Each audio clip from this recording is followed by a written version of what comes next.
Assalamualaikum warahmatullahi wabarakatuh. Om Swastiastu. Namo Buddhaya. Salam kebajikan. Shalom. Hai teman-teman semua. Terima kasih banget udah mampir ke channel Wayah Horor. Sebelum kita masuk ke cerita horor yang bikin bulu kuduk berdiri, aku mau ajak kalian buat ngelakuin satu hal kecil tapi bermakna. Tolong banget, jangan buru-buru subscribe ya. Tapi kalau kalian merasa kontennya seru, aku akan seneng banget kalau kalian mau balas salam di kolom komentar. Kalau kalian muslim, tulis aja Waalaikumsalam. Dan buat teman-teman dari keyakinan lain, silakan balas salam sesuai dengan kepercayaan kalian. Karena percaya deh, salam itu bukan cuma ucapan, tapi juga doa kebaikan yang kita kirim satu sama lain. Dan bisa jadi, itu lebih berharga dari sekadar pencet tombol subscribe. Jangan lupa juga buat like videonya ya, biar aku tahu kalian suka, dan aku makin semangat bikin konten baru. Sekarang siapin posisi ternyaman kalian. Ambil cemilan, tarik selimut, dan matikan lampu. Karena cerita malam ini gak akan semudah itu buat kalian lupakan. Selamat menyimak dan semoga merinding bareng. Namaku Raga. Aku tinggal di sebuah desa kecil di daerah Malang Selatan, tepatnya di pinggiran Kecamatan Ampel Gading. Desa ini seperti kebanyakan desa tua di Jawa, masih lekat dengan tradisi, masih banyak rumah-rumah kayu beratap genteng tanah liat, dan warganya hidup dari bertani. Hidup di sini tenang, nggak ada suara kendaraan, nggak ada polusi. Tapi tenangnya desa ini bukan berarti bersih dari cerita-cerita aneh. Justru karena terlalu tenang, kadang-kadang suara yang nggak seharusnya ada malah jadi terdengar sangat jelas. Aku baru pindah kembali ke desa setelah 3 tahun kerja di Surabaya. Ayahku meninggal, dan ibu butuh ditemani. Aku nggak tega ninggalin beliau sendirian.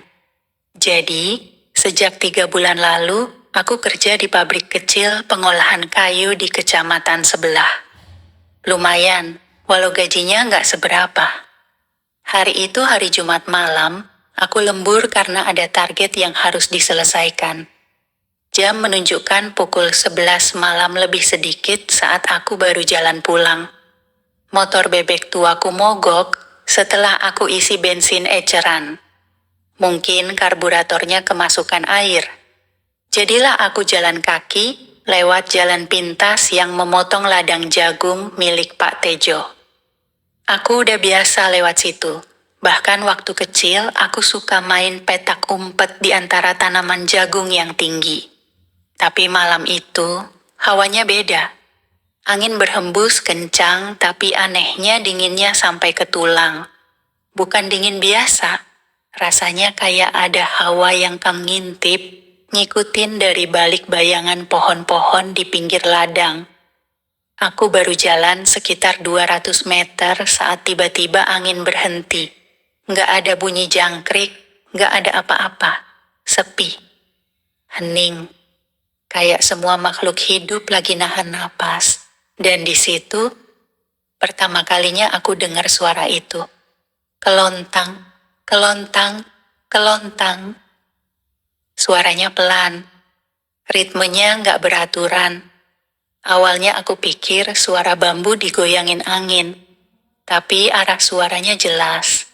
Dari jalan tanah di depanku, aku melangkah pelan, ngintip dari sela daun jagung yang tinggi hampir 2 meter. Dan waktu aku lihat itu, keranda. Ya Allah, keranda mayat. Warna hitam, diikat tali kain putih. Tapi yang bikin bulu kuduku langsung berdiri, keranda itu melayang. Gak ada orang, gak ada yang gotong. Cuma dia melayang pelan, kira-kira 2 meter dari tanah. Dan dari dalamnya ada suara. Bukan suara kerasukan, tapi suara perempuan nangis. Pelan, menyesal, terisak. Aku pengen kabur, Sumpah aku pengen balik badan dan lari sekencang-kencangnya. Tapi kaki ini kayak dipantek di tanah. Dingin, kaku. Mulutku nggak bisa ngucap doa. Keranda itu muter 3 kali. Kayak nyari sesuatu. Atau nyari seseorang. Terus, tiba-tiba, berhenti. Lurus ke arah aku berdiri. Aku langsung jongkok, ngumpet di balik daun jagung, megang tanah kuat-kuat sambil komat kamit baca apapun yang aku ingat. Aku tutup kuping, tapi suara tangisan itu malah makin kencang di telinga. Dan bau, ya Allah, bau anyir tanah basah campur kembang 7 rupa langsung nyamber ke hidung. Beberapa menit kemudian, suara itu perlahan menjauh. Aku ngintip sedikit. Keranda itu udah nggak ada, tapi angin kencang datang lagi dari arah utara. Dan anginnya bikin tanaman jagung berisik kayak ribuan orang berbisik di sekelilingku. Aku langsung lari, napas ngos-ngosan. Sampai rumah, aku jatuh di teras. Ibu keluar sambil bawa lampu minyak. Dia lihat aku gemeteran, baju kotor, muka pucat. Aku cerita, sepotong-potong, tentang keranda, tentang suara, tentang arah utara. Wajah ibu langsung berubah. Beliau nggak marah, tapi matanya tajam, kayak nyimpan ketakutan lama yang udah pernah ada sebelumnya. Besok pagi, kamu ke rumah Mbah Warto, katanya lirih tapi tegas. Kamu udah lihat sesuatu yang bukan buat dilihat, dan kamu bisa jadi yang selanjutnya. Selanjutnya? Maksud ibu, selanjutnya apa? Dan siapa yang sebelumnya? Aku nggak bisa tidur malam itu. Bahkan, ayam pun nggak berkokok sampai subuh. Dan waktu aku keluar rumah, aku baru tahu, malam itu aku bukan satu-satunya yang lihat keranda terbang itu. Pagi itu, suasana desa terasa aneh, sepi. Terlalu sepi untuk ukuran hari Sabtu. Biasanya, jam segini anak-anak kecil udah lari-larian sambil bawa ember nyari ikan di sungai. Tapi sekarang, yang terdengar cuma suara ayam jantan sesekali dan langkah kakiku yang nyeret pelan-pelan di jalan tanah. Ibu nggak bilang banyak waktu aku pamit ke rumah Mbah Warto. Cuma ngasih aku bekal air putih dalam botol kaca dan seikat bunga kantil kering yang disuruh taruh di saku baju. Aku sempat nanya, buat apa ini semua? Tapi ibu cuma jawab, jaga-jaga. Mbah Warto ngerti apa yang kamu lihat. Rumah Mbah Warto ada di ujung timur desa, dekat kebun bambu tua. Rumahnya berdiri dari kayu jati tua, dengan anyaman bambu sebagai dinding bagian dalam. Dari luar aja udah terasa aura berbeda. Kayak rumah itu nyimpan sesuatu yang hidup. Pas aku sampai, pintunya udah terbuka. Dan dari dalam rumah, keluar bau asap menyan yang nyatu dengan aroma kayu terbakar. Aku ragu-ragu berdiri di depan ambang pintu. Tapi tiba-tiba, dari dalam, terdengar suara parau, berat dan lambat. Masuk Raga, aku sudah nunggu kamu dari semalam. Darahku langsung dingin. Aku melangkah masuk dan di dalam, aku lihat Mbah Warto duduk bersila di atas tikar pandan, dikelilingi beberapa kendi tanah liat, dupa yang masih menyala, dan seikat rambut yang disimpan dalam mangkuk perak. Iya, rambut. Aku tahu karena bentuk dan baunya yang samar-samar tercium, mirip anyir darah basi. Mbah Warto menatapku lama. Matanya udah buram, tapi tatapannya tajam. Seolah bisa nembus isi kepalaku. Dia nggak tanya kabar, nggak basa-basi. Cuma langsung bilang, kamu lihat keranda itu ya, malam tadi. Aku cuma angguk pelan, nggak sanggup jawab. Leherku kayak dicekik hawa dingin. Itu bukan keranda sembarangan katanya. Itu pertanda bahwa sesuatu yang dulu dikubur mulai bangkit lagi. Dan biasanya, yang melihat pertama akan jadi penunjuk jalan bagi yang lain. Aku nggak paham maksudnya. Keranda itu bukan cari mayat, Raga. Dia cari rumah, cari pengganti. Aku langsung terdiam, dada sesak. Kata-kata Mbah Warto menggantung di udara, dan rasanya aku baru sadar aku dalam bahaya. Bukan karena makhluk itu, tapi karena aku udah dilibatkan dalam sesuatu yang lebih besar dari sekadar penampakan. Mbah Warto lalu cerita, 15 tahun lalu, desa ini pernah diguncang hal yang sama. Keranda terbang muncul, muter mengelilingi desa selama 3 malam berturut-turut. Waktu itu, nggak ada yang berani cerita terang-terangan. Tapi setelah malam ketiga, 3 orang hilang. Nggak ditemukan jasadnya. Hanya bekas kain kafan dan tanah merah segar yang tersisa di kebun belakang rumah mereka. Dan semua itu terjadi setelah ada orang yang melihat keranda itu sendirian pertama kali. Aku mulai gemetar, tanganku dingin, tenggorokanku kering. Aku tanya ke Mbah Warto, kenapa bisa begitu? Karena keranda itu bukan arwah, tapi wadah. Wadah dari perjanjian lama. Ada orang dulu yang pernah menumbalkan nyawanya demi kekayaan. Dan keranda itu adalah hasil dari perjanjian kotor itu. Ia kembali saat waktunya tiba untuk menagih apa yang belum lunas. Aku langsung ingat arah keranda itu waktu terbang menuju utara, ke arah rumah Pak Carik. Aku tahu Pak Carik itu orang terpandang, tapi dulu katanya dia bukan siapa-siapa. Bahkan dulu cuma tukang becak di kota. Tiba-tiba dalam 2 tahun, dia balik ke desa, bawa tanah berhektar-hektar, truk, ternak, sampai nyalon jadi kepala desa. Semua orang bangga, tapi nggak ada yang berani tanya dari mana semua itu datang. Mbah Warto seakan bisa baca pikiranku. Dia cuma menatap, lalu bilang, "Kamu harus diam dulu, Raga. Jangan bilang siapa-siapa. Tapi malam ini, kamu jangan tidur. Karena keranda itu belum selesai muter." Sebelum aku pulang, Mbah Warto kasih aku sesuatu. Sebuah keris kecil yang dibungkus kain putih dan secarik daun lontar bertuliskan aksara Jawa. "Kalau keranda itu muncul lagi di depanmu, jangan lari, baca ini. Tapi jangan buka bungkusnya sampai saatnya."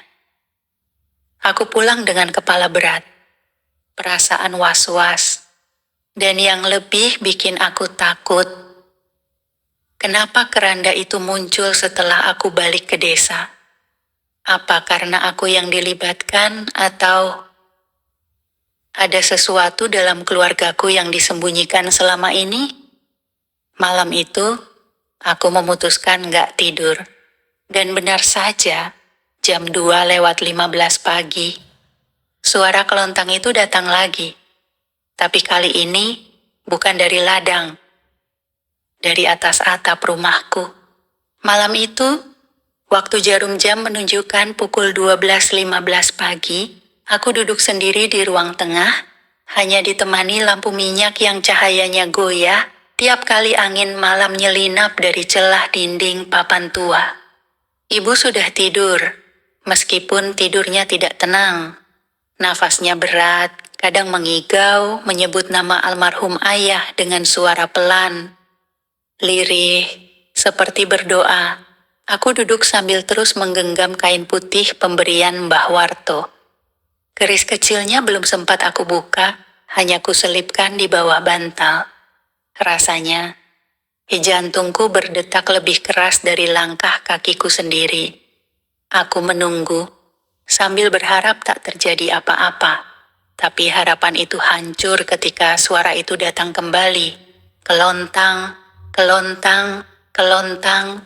Namun kali ini, suara itu datang bukan dari ladang, bukan dari jalan desa, tapi dari atas atap rumahku sendiri.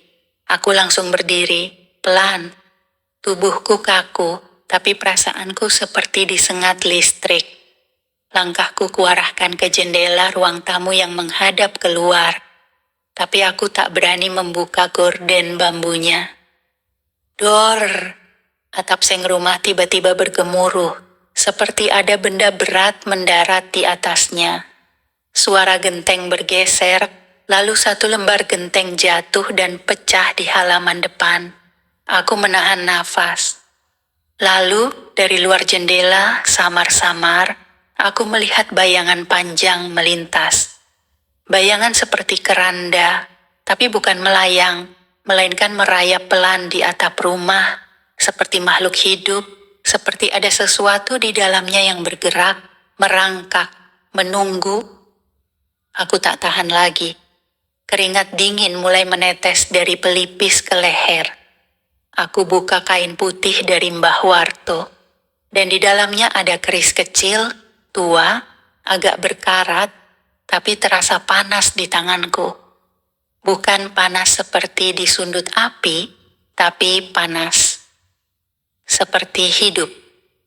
Aku cari daun lontar yang tadi disuruh dibaca. Tulisannya menggunakan aksara Jawa kuno. Untungnya, waktu SMA aku sempat ikut ekskul karawitan dan belajar aksara Jawa. Jadi meskipun terbata-bata, aku paksakan membaca. Sak derenging patang arah, asma kulo nyebat. Opo kang katon, mung gumolonging hawa. Munduro siro, sebab dudu dalanmu. Seketika, rumah terasa bergetar. Suara dari atap menghilang. Tak ada lagi suara genteng, tak ada suara tangisan dari keranda. Hening, hanya suara jantungku sendiri yang berdentam. Tapi, belum sempat aku tenang, suara tangisan lirih itu pindah. Bukan dari atap, tapi dari dalam kamar ibu. Aku lari membuka pintu kamar, dan kulihat ibu berdiri di pojok kamar, mata melotot, wajah pucat, mulutnya komat-kamit seperti bicara dengan seseorang yang tak terlihat. Tangannya menunjuk-nunjuk ke langit-langit. Dia datang. Dia tahu siapa kamu sebenarnya. Kamu bukan hanya saksi, kamu bagian dari utangnya. Dari darah ayahmu. Aku tak paham. Aku goyangkan tubuh ibu, mencoba menyadarkannya, tapi dia terus mengulang. Dari darah ayahmu, dari darah ayahmu. Lalu tiba-tiba, ibu pingsan. Pagi harinya, aku memanggil Bu Warti, tetangga sebelah rumah yang biasa bantu-bantu kalau ada orang sakit. Ibu masih tak sadar, meskipun napasnya mulai stabil. Tapi ada bekas lebam hitam di tengkuk lehernya, dan jari-jari tangannya mengepal keras seperti menggenggam sesuatu, padahal kosong. Aku tak bisa tenang, aku kembali ke kamar, mencari sesuatu di almari tua ayah. Dan di sana, aku menemukan sebuah peti kayu kecil, tersembunyi di balik tumpukan kain kafan yang belum terpakai. Di dalamnya, ada sesuatu yang membuat tubuhku lemas. Foto-foto ritual. Foto ayahku bersama Pak Carik dan beberapa orang lain yang ku kenal. Mereka berdiri di sebuah tempat mirip makam tua, dengan keranda kosong di tengah lingkaran api. Semua mengenakan pakaian putih lusuh. Wajah-wajah mereka tersenyum aneh, seperti penuh kemenangan. Tapi yang membuatku semakin menggigil adalah satu foto terakhir. Foto yang tampaknya diambil secara tidak sengaja.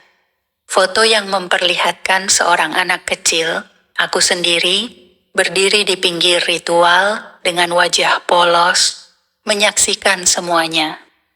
Kamu bukan hanya saksi, kamu bagian dari utangnya. Perkataan ibu tadi malam kembali terngiang. Dan aku mulai sadar, ini bukan hanya tentang keranda terbang. Ini tentang siapa aku sebenarnya. Setelah menemukan foto-foto itu, aku duduk lama di lantai. Tanganku gemetar, pikiranku berputar. Foto itu bukan sekadar bukti, itu pengakuan. bahwa ayahku, orang yang kuanggap paling lurus, paling jujur di dunia ini, pernah terlibat dalam ritual kelam. Tapi kenapa? Kenapa tak pernah ada satupun dari keluarga yang bilang soal ini? Kenapa ibu selalu diam? Kenapa aku sendiri seperti dilupakan dari bagian masa lalu itu?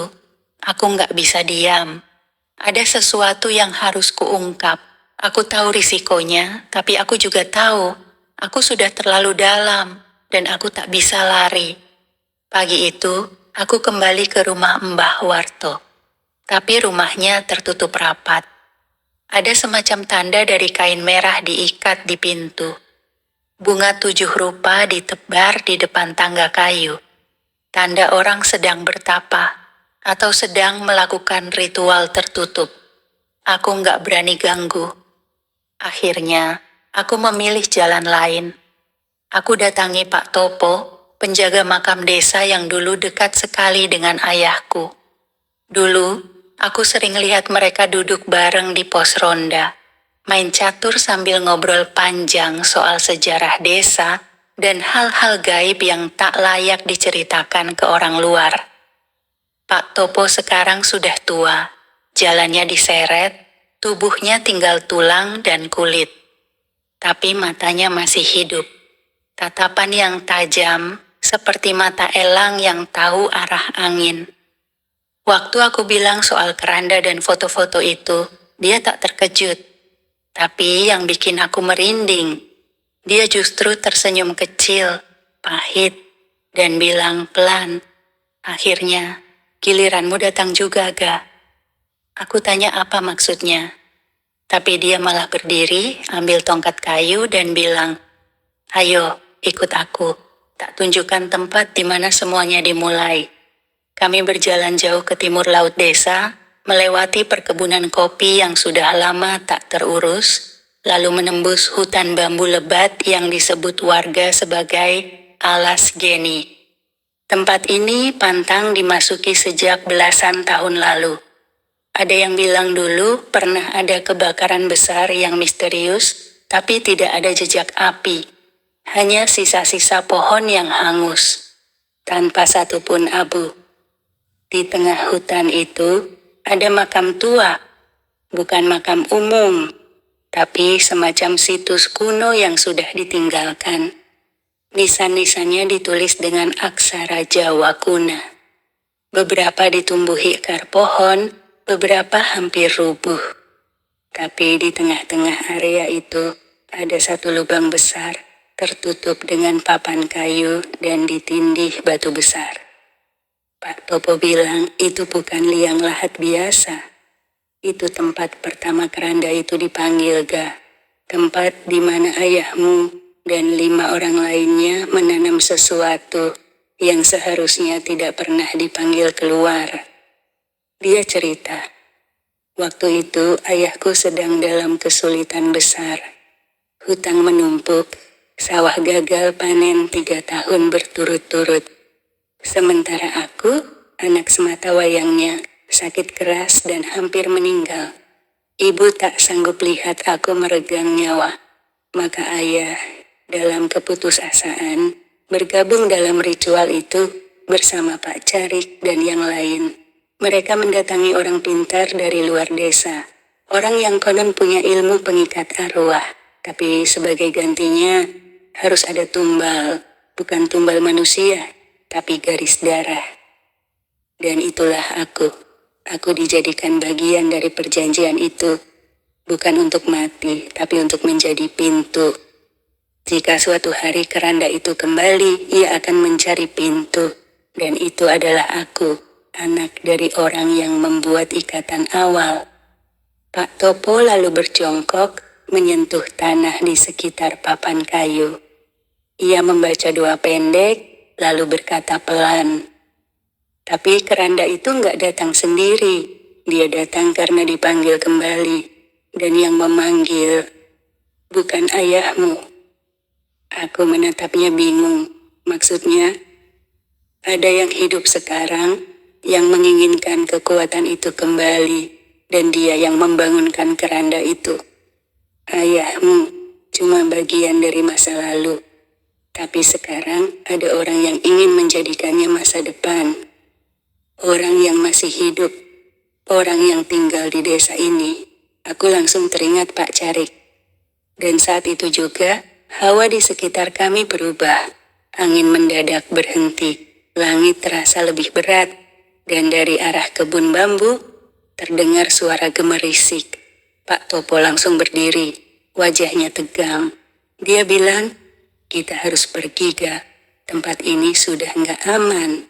Tapi sebelum kami pergi, aku melihat sebuah benda tergeletak di atas nisan paling tua. Kain kafan, baru, bersih, masih berbau bunga. Seseorang baru saja ke sini sebelum kami. Seseorang yang membangunkan keranda itu lagi. Setelah kembali dari kuburan tua di alas Geni, aku tak bisa tidur. Wajah Pak Topo, kata-katanya, dan bau tanah lembab dari makam itu masih tertinggal di hidungku. Ada satu nama yang terus menggangguku sejak malam itu, Pak Carik Sastro. Dulu, beliau dihormati, bahkan sempat dianggap orang suci, karena sering membantu warga. Tapi sekarang, aku mulai melihat sisi lain, sisi yang selama ini tersembunyi di balik senyum ramahnya. Aku memutuskan menyelidikinya, diam-diam, tanpa bicara ke siapa-siapa. Bahkan ke Mbah Warto pun tidak. Sore itu, aku berpura-pura lewat depan rumah Pak Carik. Rumahnya besar, seperti pendopo kecil. Halamannya luas, dipenuhi pohon melinjo dan mangga tua. Tapi yang paling aneh, ada cermin besar tergantung di teras, menghadap keluar. Ukurannya tak wajar, hampir setinggi orang dewasa. Dan cerminnya hitam. Bukan karena kotor, tapi memang warnanya hitam legam, seperti kaca yang tak memantulkan apapun. Bahkan, bayanganku sendiri pun tak terlihat di dalamnya. Aku berhenti sebentar, berpura-pura mengecek tali sepatu. Tapi dari balik tirai jendela, aku tahu ada yang mengawasi. Malam harinya, aku menyelinap kembali. Kali ini, dengan membawa senter kecil dan keris warisan Mbah Warto yang mulai terasa berdenyut hangat saat aku dekati rumah Pak Carik. Aku lompat pagar belakang dan masuk lewat dapur. Rumah itu sunyi, tapi ada bau dupa menyengat dari ruang tengah. Langkahku pelan, nafasku kutahan. Tapi saat aku mendekati ruang tamu, "Sopo kuwi?" Suara berat itu membuat lututku lemas. Pak Carik muncul dari balik tirai, mengenakan baju hitam dan udeng. Tapi matanya bukan mata manusia biasa. Matanya kuning dan tatapannya tajam seperti menembus dadaku. Aku kaku di tempat. Pak Carik berjalan mendekat, lalu berkata dengan suara datar, "Raga, anake Sarwo, wes wayahe kowe ngerti sakabehe, aja ngumpet nang peteng maning." Aku, anaknya Sarwo. Sudah waktunya aku tahu semuanya. Jangan sembunyi di kegelapan lagi. Aku coba bersuara. "Panjenengan ngerti bab keranda kuwi, Pak?" "Kuwi dudu keranda biasa, Le. Kuwi pangiloning doso. Sing katon mung sing duwe iketan jiwa. Lan awakmu wis kageret." "Itu bukan keranda biasa, Nak. Itu cermin dosa. Yang terlihat hanyalah mereka yang punya ikatan jiwa. Dan kamu sudah terseret." Aku mundur pelan. Tapi Pak Carik melanjutkan dengan suara lebih pelan, hampir seperti merapal mantra. "Tangi, leluhur saka peteng, awit janji sing durung rampung. Cethakna pangilon, lebokna roh-roh kang kesasar." Aku langsung mengangkat keris dari Mbah Warto. Keris itu terasa panas sekali sekarang. Dan dari ujungnya keluar semacam asap putih yang membentuk bayangan wajah ayahku. Ayahku berkata pelan, Dalam bahasa Jawa halus, sangat lirih, nyaris tak terdengar. Ojo wedi, ga, ngelawan. Aku mung nututi salahku. Jangan takut ga, lawanlah. Aku hanya mengikuti kesalahanku. Seketika, cermin hitam di depan rumah Pak Carik retak dengan suara menggelegar. Dari dalamnya keluar asap hitam pekat. Lalu terdengar suara seperti ribuan orang menangis. Jeritan tertahan, bercampur tawa kecil yang menyakitkan telinga. Pak Carik menjerit, matanya berputar putih. Tubuhnya bergetar hebat seperti disetrum. Aku lari keluar rumah, membawa keris dan daun lontar. Tapi saat ku tengok ke belakang, cermin itu hilang. Dan di tempatnya, berdiri keranda putih yang sudah tak asing lagi. Tapi kali ini, ada seseorang berdiri di sampingnya. Seorang perempuan, berjubah putih, wajahnya seperti ibuku. Tapi lebih muda, lebih pucat, lebih dingin. Dan ia tersenyum padaku. Setelah malam mengerikan di rumah Pak Carik itu, aku pulang dengan tubuh gemetar. Tapi yang paling membuat jantungku nyaris berhenti bukan keranda itu. Bukan cermin hitam yang retak, bukan asap hitam. Tapi perempuan itu, wajahnya adalah wajah ibuku sendiri. Tapi bukan ibuku yang sekarang. Ia muda, seperti wanita berusia 25 tahun. Wajahnya pucat, matanya kosong. Tapi senyumnya seperti pernah kulihat. Aku mencoba melupakan semua itu tuh. Tapi tak bisa, aku seperti diburu. Bahkan saat tidur pun, mimpi-mimpiku dipenuhi suara keranda yang menyeret rantainya. Seperti sedang keliling halaman rumahku. Paginya, aku duduk di teras, menatap halaman kosong. Tiba-tiba, ibu datang dari belakang, membawakan teh seperti biasa. Tapi tangannya gemetar, wajahnya pucat. Dia duduk di sampingku, tapi tak langsung bicara. Beberapa menit hanya diam. Lalu dengan suara lirih, dia bicara dalam bahasa Jawa. Ga, awakmu wes ketemu karo sing ora kudune. Aku, sejatine ora pengen kowe ngerti kabeh iki. Ga, kamu sudah bertemu dengan sesuatu yang seharusnya tidak kau lihat. Aku sebenarnya tidak ingin kamu tahu semua ini. Aku menatapnya.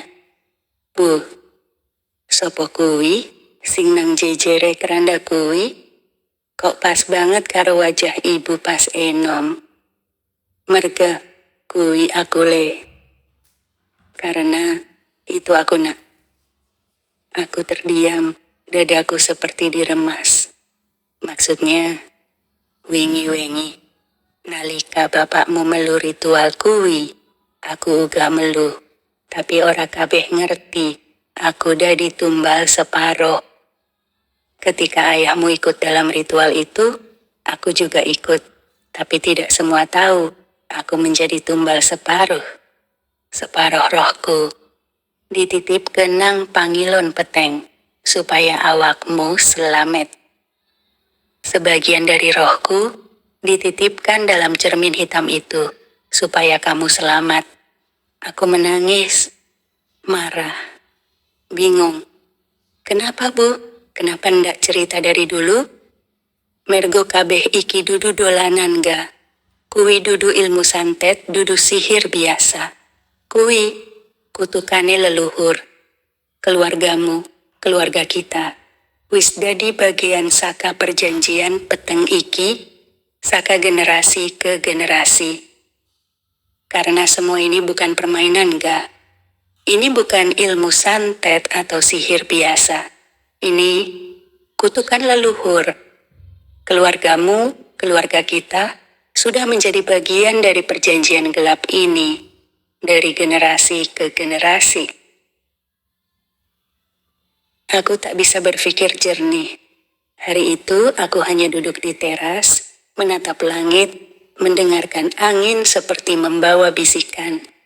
Dan saat malam datang, suara keranda itu terdengar lagi. Tapi kali ini lebih dekat. Aku keluar dengan membawa keris. Di ujung jalan desa, terlihat keranda itu berjalan sendiri. Rantai-rantainya menggores aspal. Tapi ada yang aneh. Kali ini, ada 3 orang mengikuti dari belakangnya. Semua memakai pakaian hitam. Wajah mereka tertutup topeng putih. Aku menyelinap, mengendap dari sisi pohon pisang. Lalu ku dengar mereka berbicara dalam bahasa Jawa. Wong kuwi wis wayahe dikunci. Anake sarwa kudu bali dadi pagering roh. Orang itu sudah waktunya dikunci.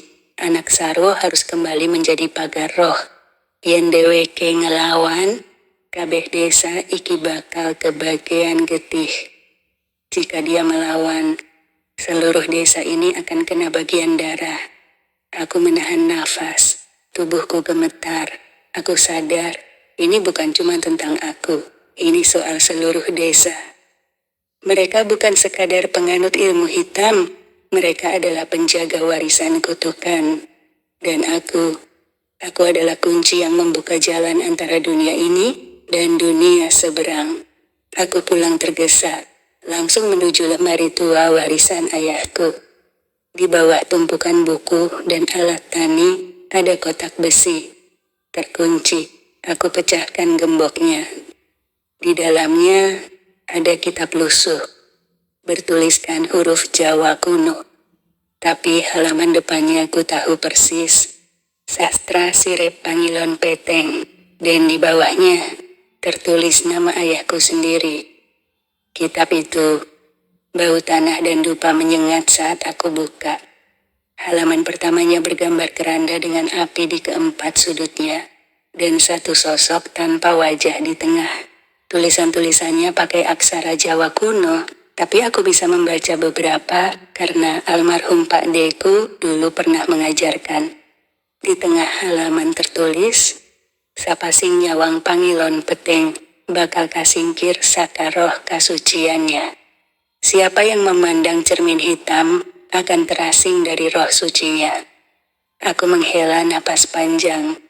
Ku tahu aku tidak lagi bisa mundur.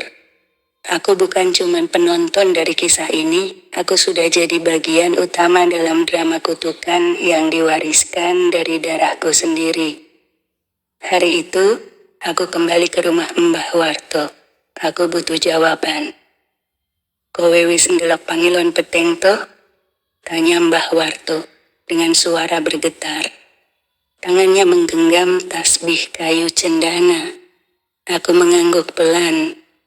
Lan aku weruh, ibu, mbok, anak ing kono. Wajah Mbah Warto berubah. Matanya menatap kosong ke lantai tanah rumahnya.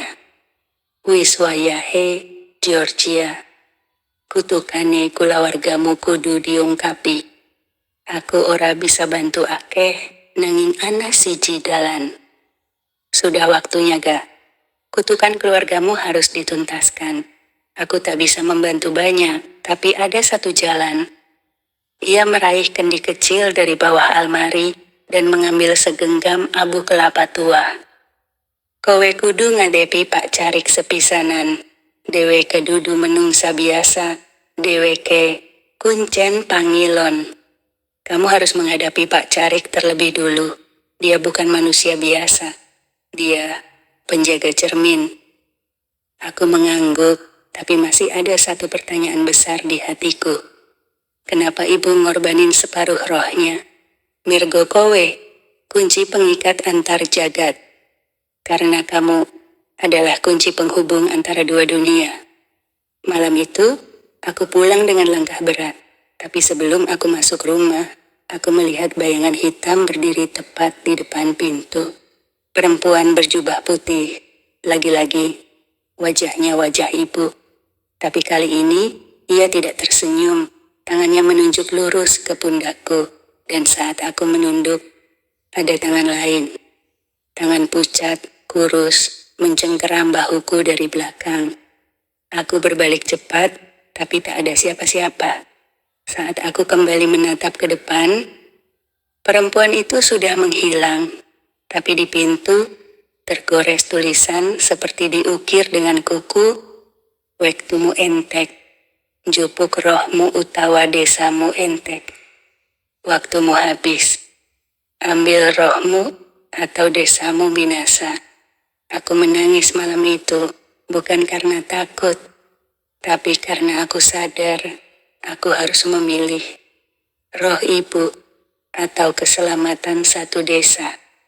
Dan besok, saat aku buka halaman terakhir kitab itu, aku tahu jawaban hanya bisa kutemukan di puncak Bukit Suroloyo, tempat di mana keranda pertama kali muncul ratusan tahun lalu.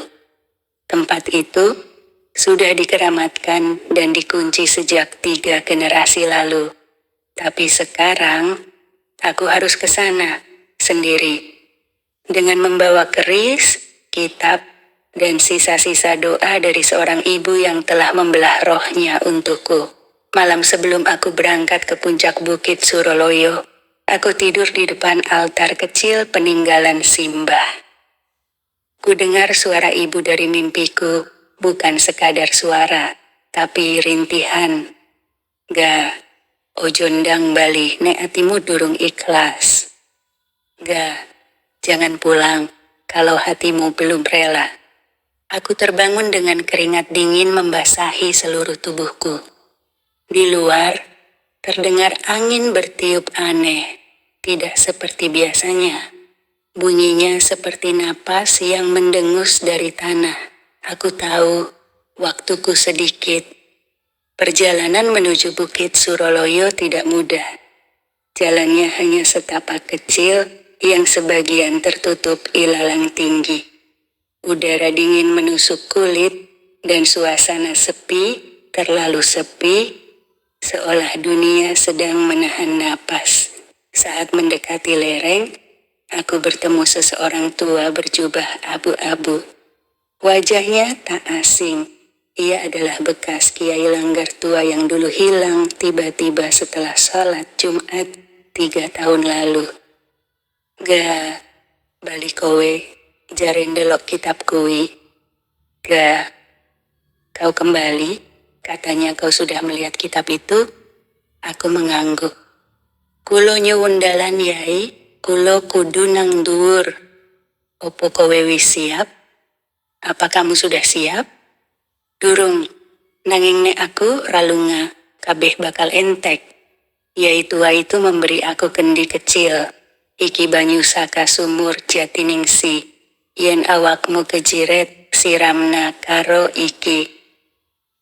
Saat aku sampai di puncak, aku disambut sunyi yang menyesakkan dada. Di tengah lingkaran batu tua, berdiri keranda itu. Diameter. Tapi aura hitam mengelilinginya seperti kabut tipis. Aku melangkah pelan. Bu, nek pancen jenengan isih ono nang kene, tulung tampakno. Bu, kalau memang ibu masih ada di sini, tolong tunjukkan dirimu. Tak lama, asap hitam mulai berkumpul dari arah timur. Lalu perlahan membentuk wujud perempuan muda, wajah ibu, dengan tatapan kosong dan tubuh setengah transparan. Anakku, kulo kangen, nanging wektu wes tekan. Wektumu nyelamet ke aweke dewe, utawa nyelamet ke deso. Anakku, ibu rindu, tapi waktunya sudah tiba. Waktumu untuk menyelamatkan dirimu atau menyelamatkan desa. Aku menangis, lututku lemas. Aku ingin memeluk wujud itu, tapi dia hanya asap. Aku ora pengen milih, Bu. Aku pengen jenengan bali, nanging aku ra ison delok wong-wong padha mati gara-gara aku. Ojo nangis le, kuwi wis tak lakoni, sing penting kowe slamet. Nanging yen atimu pengen bali, ana siji dalan. Jangan menangis nak, itu sudah ibu jalani, yang penting kamu selamat. Tapi kalau hatimu ingin ibu kembali, ada satu jalan. gawe tumbal anyar, kudu sakadarah awakmu dewe. Buat tumbal baru, harus dari darahmu sendiri. Aku menggenggam keris warisan bapak. Kutatap cermin kecil yang kugantung di pohon dekat altar batu. Di cermin itu, wajahku pecah jadi 3. Satu menangis, satu marah, satu pasrah. Aku tahu, hanya satu jalan, menyatukan roh ibu, menyelamatkan desa, dan mengorbankan sebagian jiwaku sendiri. Dengan gemetar, aku sayat lenganku. Darahku menetes ke tanah, lalu ke kendi suci yang diberikan Yai. Keranda itu mulai bergetar. Rantai-rantainya melilitkan diri pada batu-batu sekitar, menciptakan suara seperti teriakan orang sekarat. Perempuan itu menjerit, jeritan yang bukan dari dunia ini. Tubuhnya mengepul, lalu perlahan masuk ke dalam keranda. Cermin di pohon pecah, tapi dari dalamnya muncul cahaya merah menyala. Lalu, sunyi. Keranda itu terbakar. Tapi bukan dengan api biasa. Api itu seperti menghisap suara, cahaya, dan hawa, lalu menghilang perlahan bersama angin. Ibu ikut lenyap bersama keranda itu. Dan aku tersungkur sendirian. Hanya suara angin malam yang tersisa. Sudah seminggu sejak malam di Bukit Suroloyo itu, sejak keranda itu terbakar dan lenyap di depan mataku. Tak pernah ada lagi suara keranda terbang di langit malam. Tidak ada lagi jeritan, tidak ada lagi mimpi buruk. Tapi, bukan berarti semuanya selesai. Aku kembali ke rumah peninggalan orang tuaku. Di sana, aku hidup sendiri. Warga desa masih melihatku dengan tatapan campur aduk. Ada yang hormat, ada yang takut, ada juga yang diam-diam menghindar. Konon, beberapa warga bermimpi didatangi sosok perempuan berjubah putih. Bukan untuk menakut-nakuti, tapi meminta tolong. Sosok itu hanya berdiri diam, menunduk, dan menangis. Aku tahu itu ibu. Rohnya memang sudah tersegel kembali bersama keranda. Tapi bukan berarti dia bebas. Aku hanya memindahkan penderitaannya, bukan membebaskannya. Dan aku mulai merasa sesuatu yang aneh dengan tubuhku. Luka di lenganku yang kupakai untuk ritual penyatuan itu tidak sembuh. Bahkan membentuk pola aneh seperti jalur akar hitam yang menjalar ke arah dada. Setiap malam, aku bermimpi berjalan di lorong batu. Di ujungnya ada suara ketukan peti mati. Selalu 3 kali. Tok, tok, tok. Dan saat aku membuka mata, selalu ada jejak kaki basah dari jendela menuju ranjangku. Suatu malam, aku mendengar suara dari luar rumah. Bukan suara orang, tapi ratapan pelan. Seperti seseorang yang menangis sambil memanggilku. Raga, suara itu sangat mirip dengan suara ibu. Tapi juga tidak. Aku menahan napas. Jantungku berdetak tidak karuan. Perlahan, aku mendekati jendela dan membuka tirainya sedikit. Kosong, tapi tiba-tiba, suara di belakangku. Raga.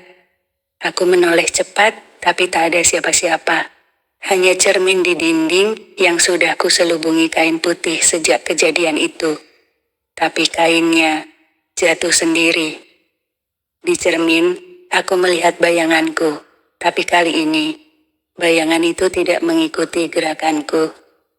Ia menatapku dan tersenyum. Hari-hari berikutnya semakin berat. Aku sering tidak bisa membedakan antara mimpi dan kenyataan. Aku merasa diikuti, tapi tak ada siapa-siapa. Dan tiap malam, cermin-cermin di rumah retak satu persatu. Aku mulai bertanya-tanya, apakah yang aku lakukan benar? Atau justru aku membuka gerbang baru yang seharusnya tetap terkunci?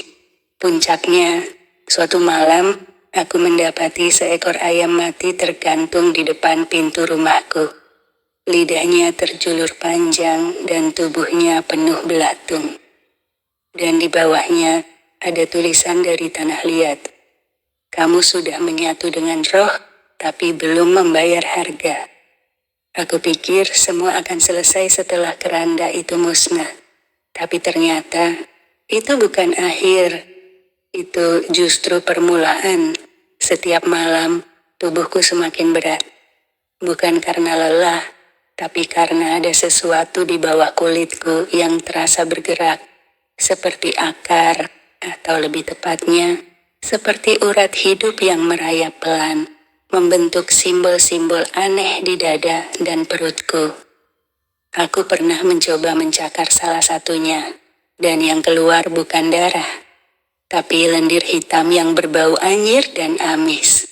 Setelah itu, aku pingsan selama 2 hari. Saat sadar, aku mendapati rumahku penuh dengan tulisan di dinding, coretan hitam, seperti mantra.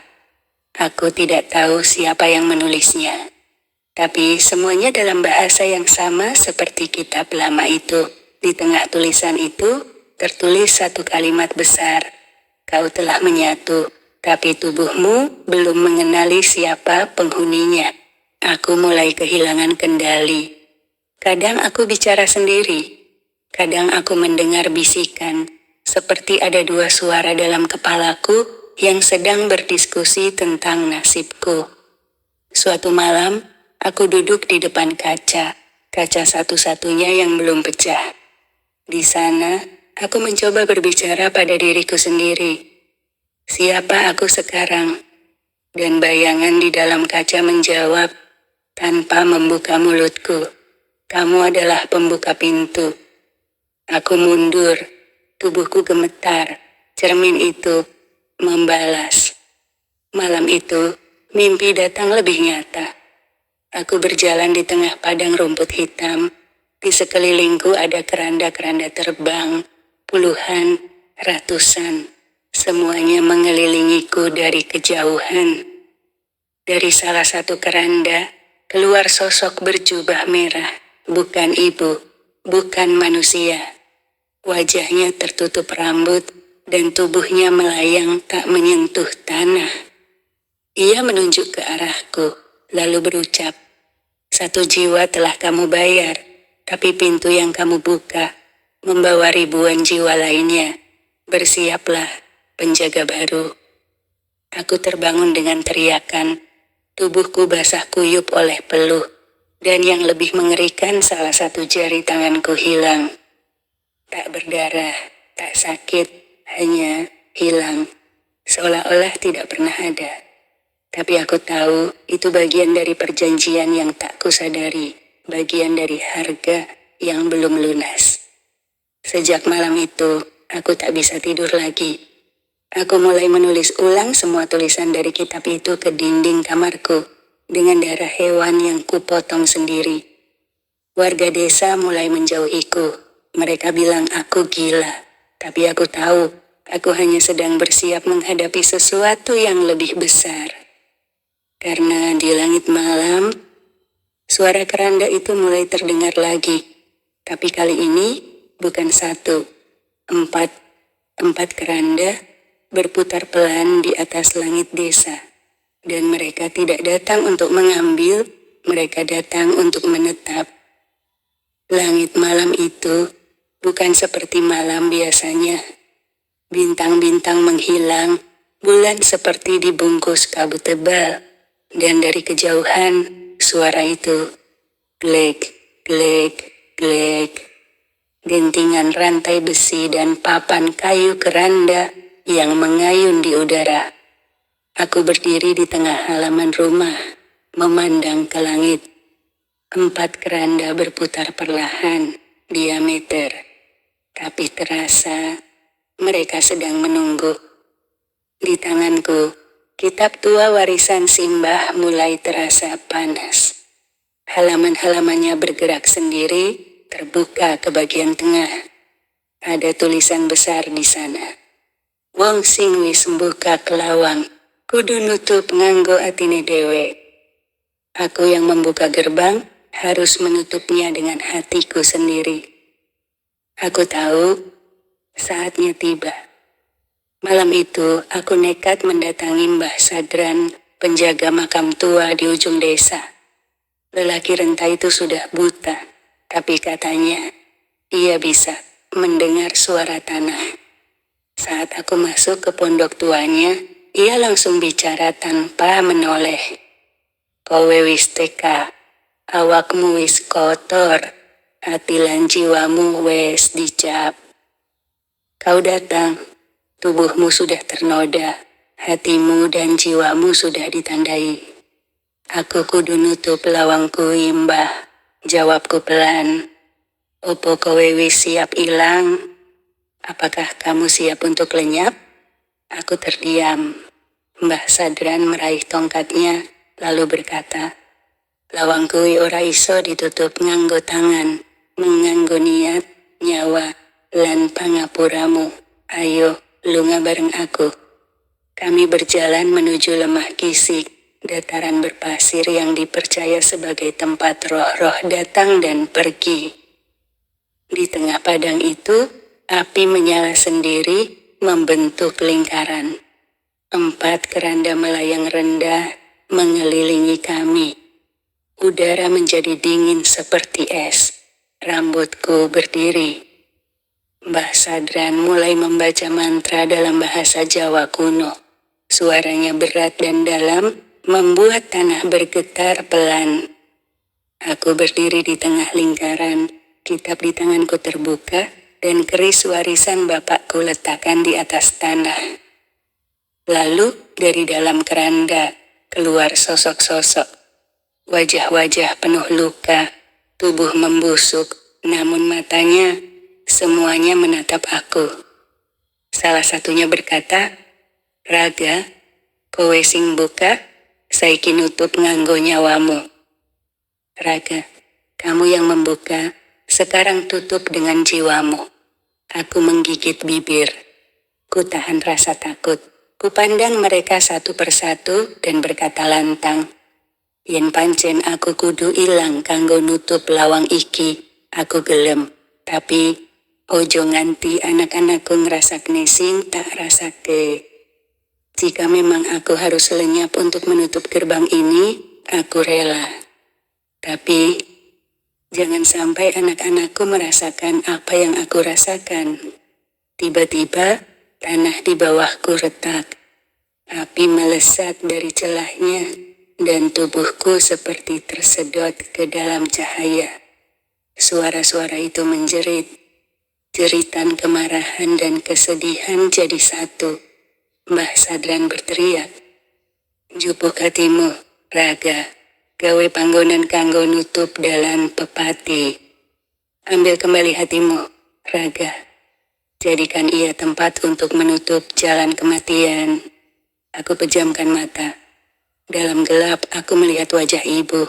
Tersenyum, lalu lenyap bersama cahaya terakhir. Aku tidak tahu berapa lama aku tidak sadarkan diri setelah ritual itu. Saat aku membuka mata, aku sudah terbaring di kamar rumahku.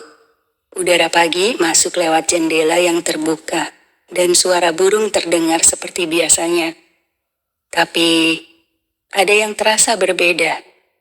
Tubuhku terasa ringan, terlalu ringan, seperti tidak punya bobot. Ketika aku lihat ke cermin di sudut kamar, pantulanku tidak ada.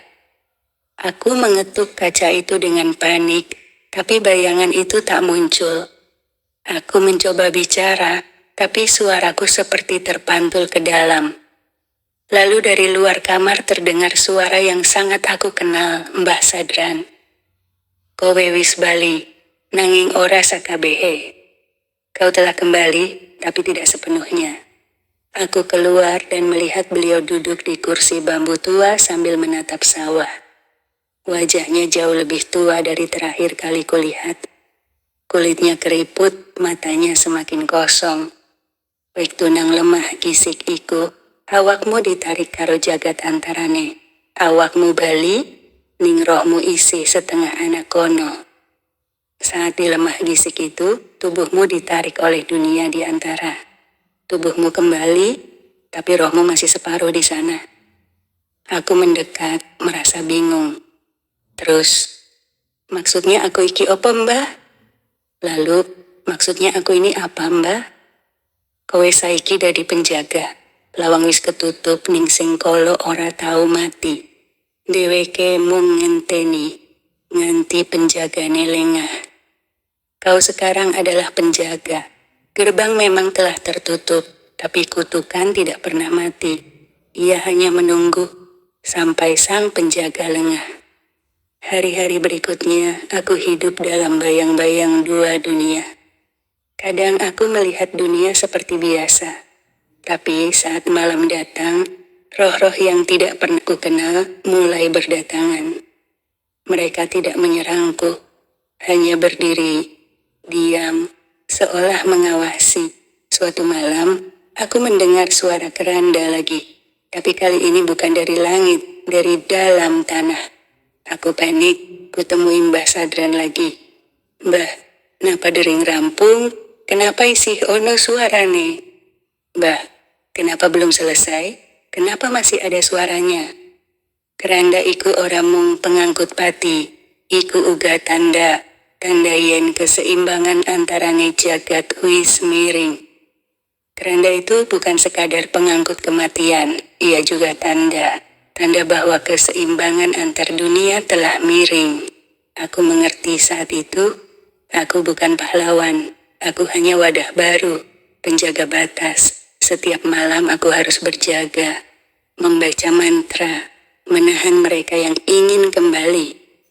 Dan tubuhku pelan-pelan mulai memudar. Kulitku berubah pucat, nadiku tak terasa. Aku mulai tak bisa makan, hanya minum air hujan. Kowe saiki dudu menungsa sak jangkep. Kowe wis separo gaib. Kamu sekarang bukan manusia sepenuhnya. Kamu sudah setengah gaib. Puncaknya, suatu malam, aku melihat anak kecil bermain di pekarangan belakang rumah. Tapi bayangannya tidak menyentuh tanah. Matanya hitam seluruhnya. Ia mendekat dan berbisik padaku.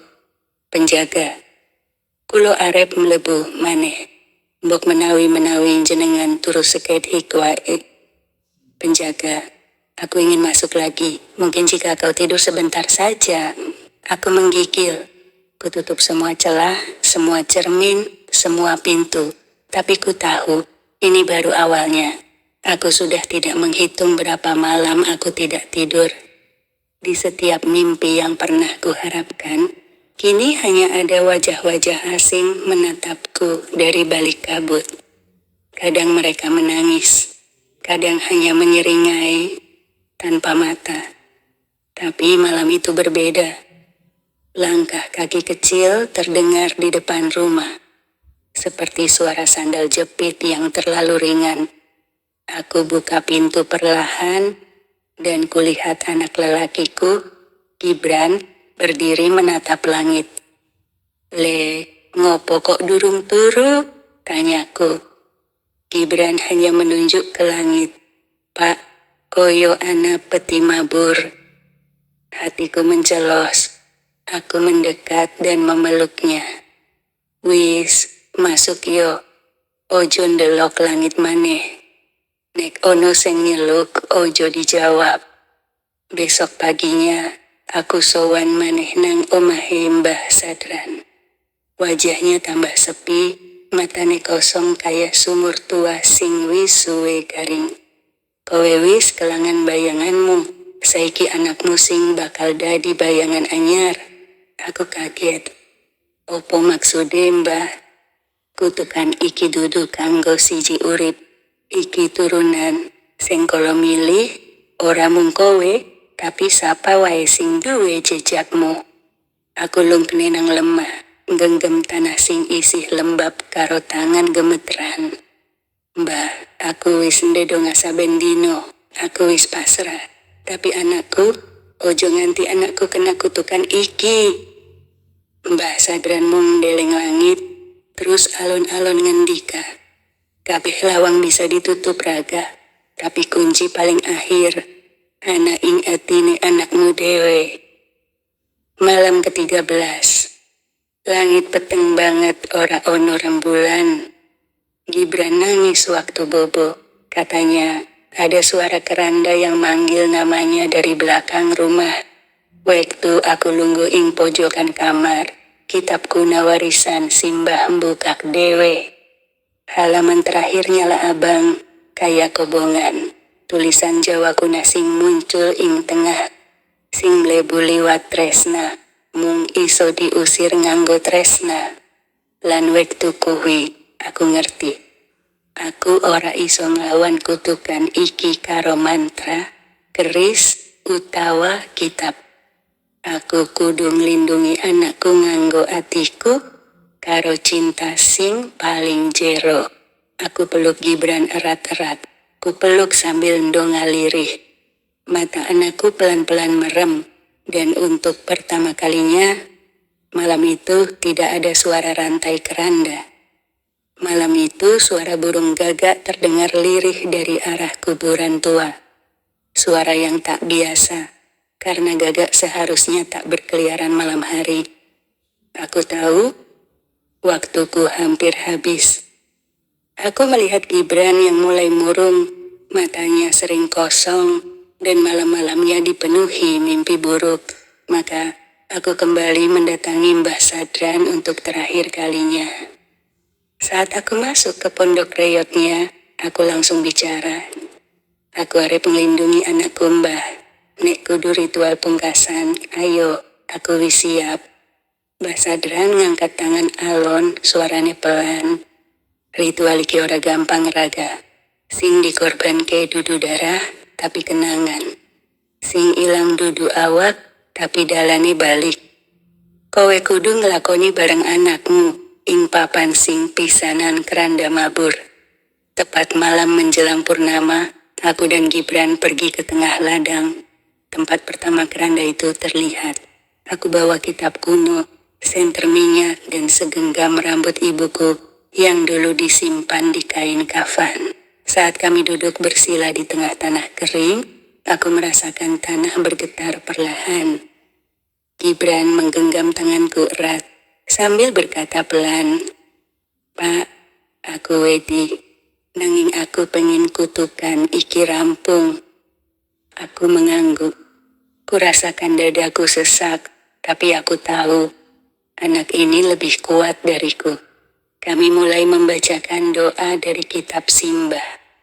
Udara menjadi dingin, api senter bergoyang, suara-suara mulai muncul di telinga, jeritan, tangis, tawa aneh yang bergaung dari balik bumi. Tiba-tiba, tanah di depan kami retak. Kabut hitam menyembur keluar, membentuk bayangan keranda yang terbalik. Dari dalamnya, sosok kecil muncul. Wajahnya persis Gibran, tapi matanya kosong. Iki aku, sing bakal njupuk dalan kang ditinggal bapakmu. Aku maju, berdiri di antara Gibran dan makhluk itu. Rabakal tak idini, iki anakku, dudu warisanmu. Kowe wis penjaga, raga, anakmu kudu neruske. Aku penjaga, tapi aku uga bapak, lan orang anakku tukan sing bisa ngalahke rasa welasku. Aku meraih tangan Gibran, dan bersamaan kami mengucap mantra terakhir. Wong urip dudu mung titipan, nanging pilihan. Sengkolo ora duwe hak ngatur tresna. Api menyala besar dari kitab yang kami letakkan di tengah. Sosok bayangan itu menjerit, kemudian meledak menjadi abu hitam, terangkat angin malam. Saat itu juga, langit terbuka, keranda terakhir jatuh dan membusuk di tanah ladang. Tidak lagi melayang. Aku peluk Gibran erat. Ia menangis. Tapi malam itu tidak ada suara rantai, tidak ada bayangan, hanya aku, anakku, dan ladang yang kembali tenang. Aku tahu, ini belum akhir, tapi kutukan itu sudah patah. Dan selama aku masih hidup, aku akan tetap berjaga.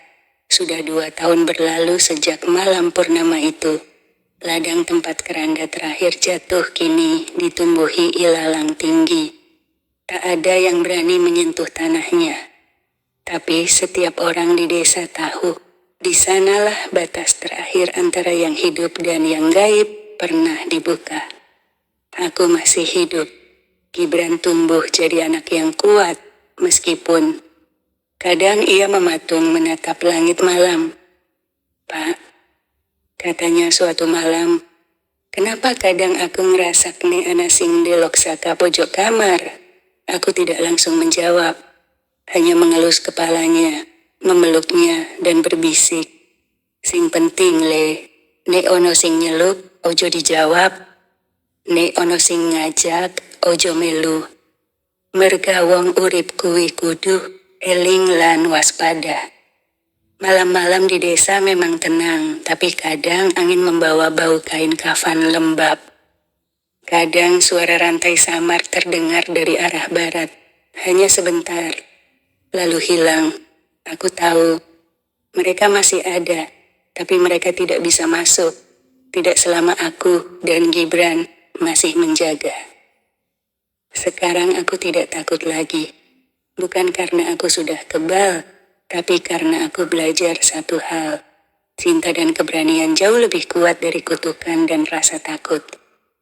Sebagian orang mengira cerita ini cuma dongeng tua, tapi aku bersumpah di hadapan langit malam dan tanah leluhurku, keranda itu pernah ada, terbang, berputar, menjemput, dan meninggalkan luka. Pesan moral, jangan pernah mengorbankan siapapun, terutama keluarga, demi kekuatan yang bukan hak kita. Hal-hal gaib memang nyata. Tapi lebih nyata lagi adalah tanggung jawab manusia menjaga cinta, iman, dan warisan kebaikan. Kutukan bukan warisan, tapi ketakutan bisa menjadi warisan kalau kita tidak berani melawan.